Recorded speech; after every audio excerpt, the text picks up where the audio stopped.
खगड़िया में कहा जाए तो भ्रष्टाचार की गंगा बहती हुई नजर आ रही है। खगड़िया जिला की JNKT स्कूल के प्रांगण में एक बिल्डिंग तैयार हो रही है, तो वर्तमान में कार्य चल रहा है। किस योजना के तहत वो बिल्डिंग बन रही है, क्या राशि उसमें खर्च होने वाली है, कब निर्माण कार्य शुरू हुआ है, कब खत्म होगा, इसके संबंधित कोई भी शिलपट जो बोर्ड लगना चाहिए था वो बोर्ड अभी भी नहीं लगा हुआ है। हालांकि उस कैंपस से अगर बाहर जाएंगे तो एक और बिल्डिंग तैयार हो रही शिक्षा विभाग की, उसमें भी वही हाल है। रणबीर जी, क्या कुछ कहना चाहेंगे? जिस तरह से निर्माण कार्य शुरू हो जाता है लेकिन उससे पहले जो शिलपट लगना चाहिए वो अभी भी कहीं भी निर्माण कार्य के पहले शिलपट नहीं लगा हुआ है। इसमें यही कहेंगे कि इसमें जो है शिक्षा विभाग से JNKT में जो है प्रांगण उसका विद्यालय परिसर में एक लाइब्रेरी का निर्माण हो रहा है, जिसमें कंप्यूटर लैब 2-3 तरह का उसमें लैब बनना है।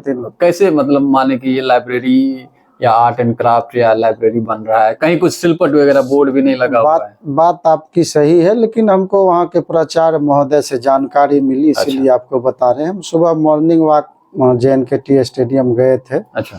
तो लौटने के क्रम में प्राचार्य महोदय मिले, वो हम पहले से परिचित हैं और हम वहाँ के स्टूडेंट भी रहे हैं JNKT इंटर विद्यालय के। तो वो बताए कि देखिए रणबीर जी, ऐसा ऐसा बिल्डिंग बन रहा है जो बहुत ही माने जो है सामग्री जो है घटिया किस्म का यूज किया जा रहा है। जहाँ 12 mm जो है छड़ यूज किया जा रहा है, जबकि 18, 16, 20 यूज होना चाहिए, चूंकि 3 मंजिला बिल्डिंग है। अच्छा, 3 मंजिल का 3 फ्लोर बनना है। तो लोड उस पर रहेगा, तो उस हिसाब से जो है सरिया का जो है MM रहना चाहिए। 12 mm का 4 रड जो है, जिस तरह से लोग सामान्य मकान नहीं बनाते हैं, एक ही बिल्डिंग बनना है, वो छत गरीब आदमी सब जो इंदिरा आवास टाइप का कहते हैं कि सिंगल छत बनना है, उसी तरह से उसका निर्माण नीचे से चल रहा है और उस पर 2 बिल्डिंग का लोड होगा। बताइए कितना दिन वह बिल्डिंग चलेगा, वह जो लाइब्रेरी बन रहा है। और ऐसा हमको लगता है पूरे जिले में सभी हाई स्कूल में यह काम चल रहा है।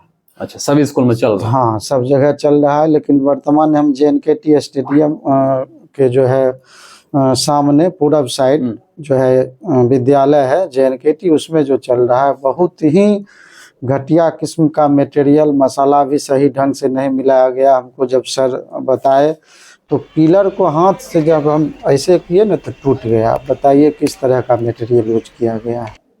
और दूसरी हमको इसीलिए जानकारी है कि मेरे वार्ड में भी, जो वार्ड नंबर 30 है, वर्तमान में मेरी पत्नी वार्ड पार्षद है, लाल बाबू बालिका इंटर विद्यालय फलवाही ठाकुरबाड़ी के बगल में, वहाँ भी जब संवेदक कार्य, जो दूसरे संवेदक हैं यहाँ कार्य शुरू करने आए थे, तो प्राचार्य महोदय महिला है, उनके द्वारा हमको बुलाया गया कि इस तरह का बिल्डिंग है। तो हम बोले बनाइए और बढ़िया से बनाइए। तो यहाँ भी काम चल रहा है। यहाँ तो हम नहीं देखने गए हैं अभी तक, लेआउट करवा के आगे JCB वगैरह से गड्ढा उड्ढा हो गया, जो भूकंप रोधी जो सिस्टम है वो सब के तहत हो रहा है। लेकिन किस तरह का मटेरियल यूज हो रहा है इसको तो नहीं देखे हैं, इसको भी देखेंगे तो आपको हम जानकारी देंगे। और पता चला है कि JNKT के जो प्राचार्य महोदय हैं, संवेदक को कई बार अनुरोध किए, विनय किए कि काम बढ़िया से कीजिए, चूँकि यह बच्चों इसमें जब लैब में जाएंगे कि इस तरह की अनहोनी की घटना हो सकती है अगर बढ़िया से नहीं बनाइएगा। हो सकता है मेरे ऊपर भी छींटा पड़े।